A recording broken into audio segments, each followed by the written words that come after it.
London.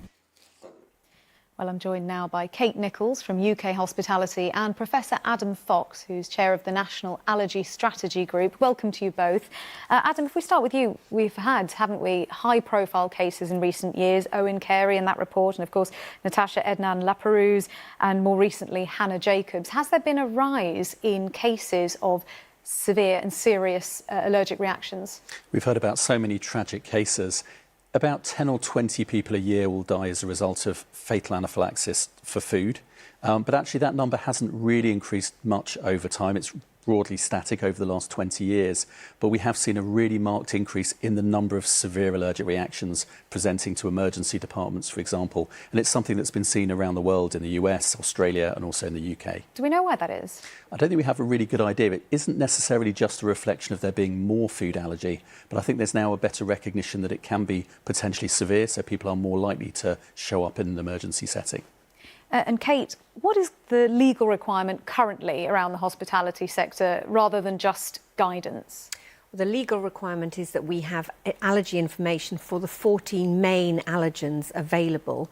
And if it's pre-packaged food, that's on the label. It can be provided on the menu, or it can be provided in an allergen book behind the counter where you can discuss it with staff. And it's good practice, and it's industry good practice that we've developed with the Food Standards Agency and in discussions with the allergy charities to make sure that there is really robust staff training to make sure that customers and staff have the confidence to manage allergens in a fast-moving environment and that people can feel safe. And our top priority is making sure that we keep our customers safe. Do you think that's enough? Do you think more should be done?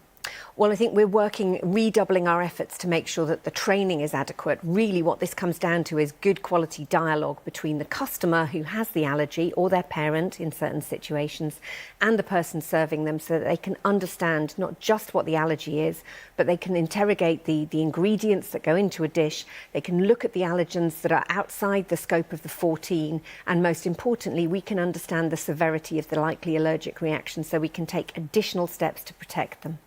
Adam, is the current situation enough? Do we need this law? What difference would Owen's law make? I think it will make a very real difference. Patients need to feel safe when they're out, because allergic consumers eating out feel very, very nervous. But I think it's important to remember that however much guidance, even legislation, there's always that risk. So it's still important that people who are at risk of severe reactions carry their adrenaline auto-injectors, their EpiPens, for example, and know how to use them and when to use them, and don't hold back. Adrenaline is a very safe medicine, so if there's a risk of a bad reaction, we always encourage people to use that EpiPen.